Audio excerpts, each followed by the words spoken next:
The shocking truth most modern people would never believe is this. Many medieval peasant houses made of earth and timber actually stayed warmer than some modern apartments with double-glazed windows and electric heaters. It sounds impossible, but the moment you step into one of these houses in the dead of winter, you understand why. Medieval people didn't rely on giant fires or mountains of wood. They turned the house itself into a living thermal machine. Thick earthen walls mixed with straw and lime acted like massive heat batteries, soaking up warmth during the day and releasing it slowly through the night. Low ceilings kept every bit of warm air down near the body, and the small room size reduced the volume of air that needed heating, creating a microclimate many poorly insulated modern homes can't match. The most fascinating part is how custom-fitted every detail was. Door cracks stuffed with cloth, floors lined with dry materials, walls finished with smooth earth so not a single draft could slip through. Nothing was decorative, everything was survival equipment. Layer by layer earth, straw, lime, wood, air. The house became a giant winter coat wrapped around the family. So stable and efficient that even after the fire died, the warmth lingered in the air as if the house itself were breathing. The thing that shocks most modern people isn't the thick walls or the fireplaces of the Middle Ages. It's how they designed the entrance of the house as a literal survival gate. In a winter cold enough to slice through bone, what kills warmth isn't a lack of firewood, but a single gust of icy air slipping through the door. Medieval peasants understood this so deeply that every detail around the entrance was engineered like a precision lock against the cold. A raised threshold stopped freezing air from rushing straight inside.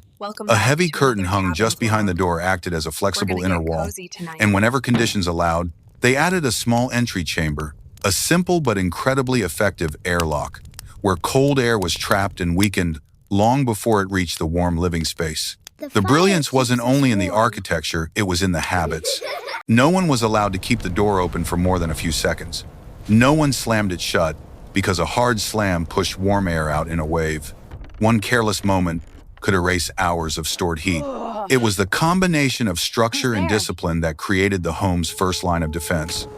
The most surprising thing about the walls of a medieval peasant's home isn't that they were thick or rough, it's that they kept warmth better than many modern walls. It sounds insane, but touch an ice-cold concrete wall in midwinter. Then imagine touching a wall made of clay, straw, and lime that's been gently warmed all day by a small fire, and you'll understand instantly. Concrete bleeds cold. Earthen walls store heat. Medieval. People turned their walls into giant thermal batteries. During the day, the thick adobe absorbed every bit of warmth from the fire, like an enormous sponge. At night, when the flames died down and the room dimmed, the walls began releasing that heat slowly and steadily, like a warm breath drifting through the house. Here's the twist. In many situations, an earthen house could stay warm longer than a modern brick home, where heat leaks through joints and slick, dense surfaces that can store nothing but cold. They also understood that heat loves stability, so fires were never burned too hot. A sudden spike would make the walls warm fast and cool fast. Endurance was the goal. Stand inside one of these houses on a winter night, and it genuinely feels as if the walls are alive, quietly shielding you from the cold prowling outside. And the most delicate detail, that thin lime coating wasn't just there to brighten the room. It kept the walls dry, boosted heat retention, and reduced moisture, something that drains warmth even faster than wind. If you had to pick one medieval heat-keeping trick to use in your home this winter, which one would it be? Leave a comment, who knows? Maybe your own walls could become a hidden thermal battery, just like our ancestors. The thing that surprises most modern people when they step into a medieval home isn't the thick walls or the low ceilings. It's the fact that the floor is much warmer than you'd ever expect. We tend to imagine old dirt floors as ice cold, damp, and ready to suck the heat right out of your body like a hidden trap. But the truth is the complete opposite. Medieval peasants designed their floors in a way many eco-resorts still imitate today. The secret was in the hidden foundation beneath. They never let the floor sit directly on bare earth. First came a thick layer of dry materials, straw, leaves, grass, even rotted wood. Things that look like waste to us actually formed a natural insulation bed, trapping pockets of dry air inside the fibers and blocking ground cold from rising upward.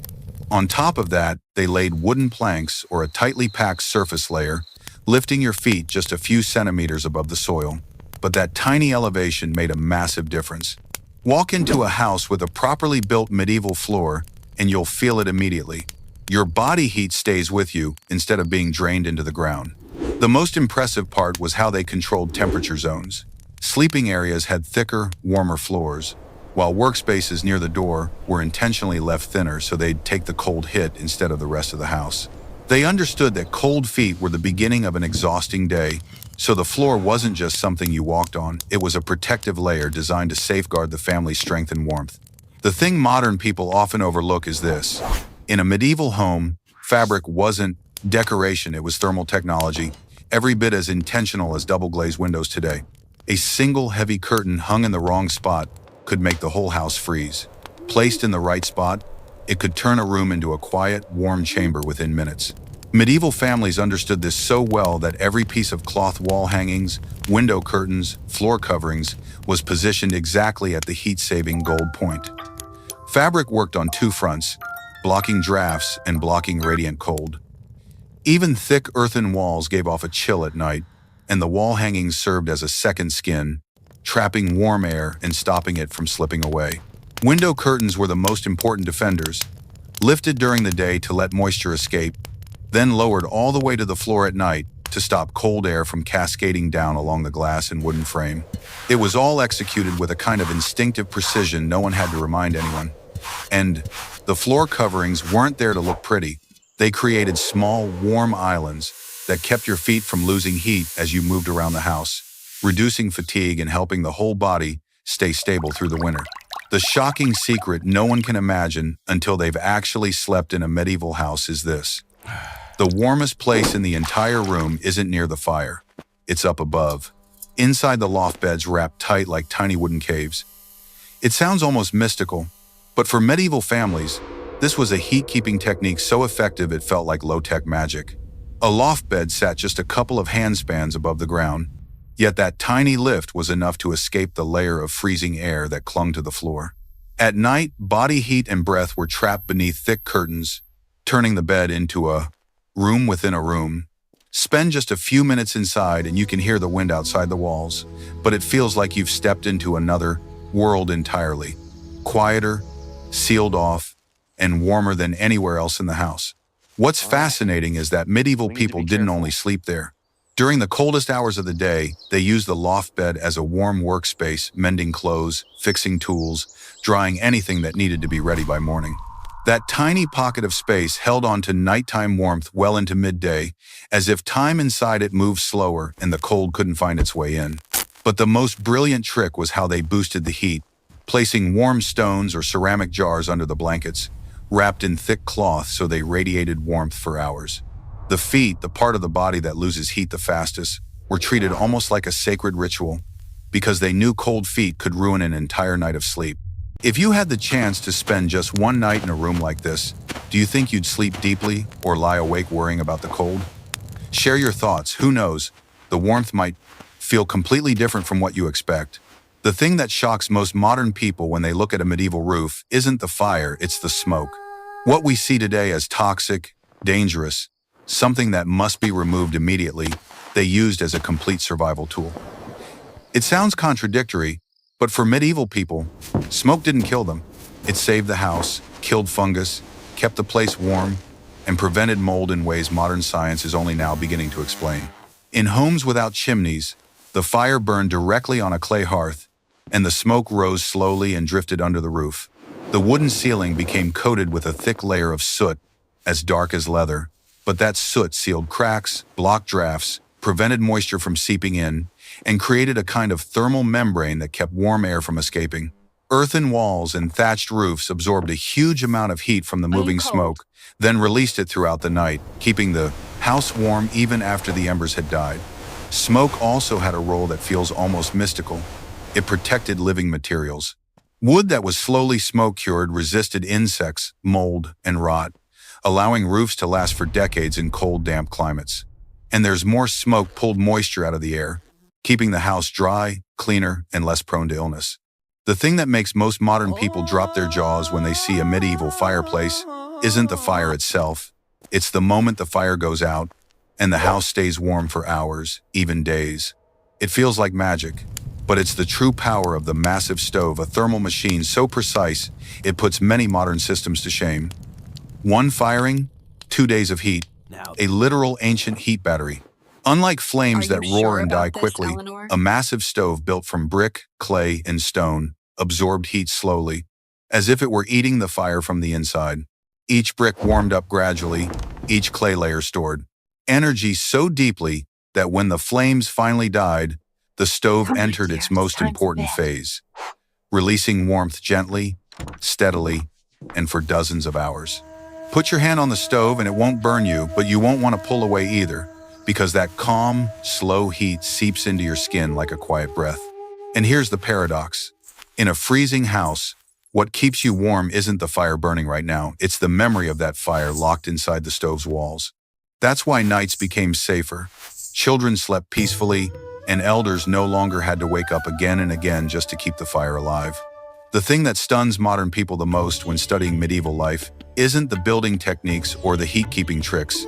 It's the sheer, cold discipline behind how they managed warmth. It was a kind of soft power that ran the entire household like a finely tuned machine. Nothing was allowed to go wrong because a single careless action could collapse the thermal system they had spent all day maintaining. In a medieval home, opening the door wasn't a casual act, it was authority. Who was allowed to open it, when it could be opened, and for how long, all of it followed unwritten rules. One poorly timed door opening could drop the room temperature by several degrees, equal to hours of rebuilding heat from scratch. No one dared break the rules. Children were corrected so often that the behavior became instinct. Adults carried it out like ritual. Heat didn't come from firewood. Heat came from organization. All chores were pulled close to the hearth to harvest every bit of warmth. Every trip outside was calculated to prevent warm air loss. Damp fabric was never hung in cold spots because it could drain heat from the walls. Everything revolved around one goal: keeping the house alive. The most jaw-dropping sight came at night. When the family prepared to sleep, each person moved through the house, checking door cracks, lowering curtains, adjusting vents with motions so precise it looked less like a home and more like a military device being operated. The one principle that unlocks the entire secret of medieval warmth I can't is believe we're this. finally here. A house wasn't It's even heated by more beautiful firewood, than I imagined. it was heated by attention. That's not philosophy, that's literally how these homes survived centuries of brutal winters. A house stayed warm only when every element, the walls, the roof, the doors, the curtains, the floor, even people's daily habits worked together like the gears of a single machine. Earthen walls had to stay dry, because even one damp patch could consume an entire night's worth of stored heat. The thatched roof had to be inspected before winter. A tiny gap was enough for wind to slice down and destroy the entire microclimate. Windows needed to be shut at the right moment, curtains lowered at night to stop cold air sliding down the glass. The floor had to be kept clean and dry, because even one damp mat could drop the temperature around your feet. Each detail seems small, but together they formed the house's armor. The most delicate truth is how they treated the house not as an object, but as a companion. When the house was warm, people slept deeper. When the walls stayed dry, moisture vanished.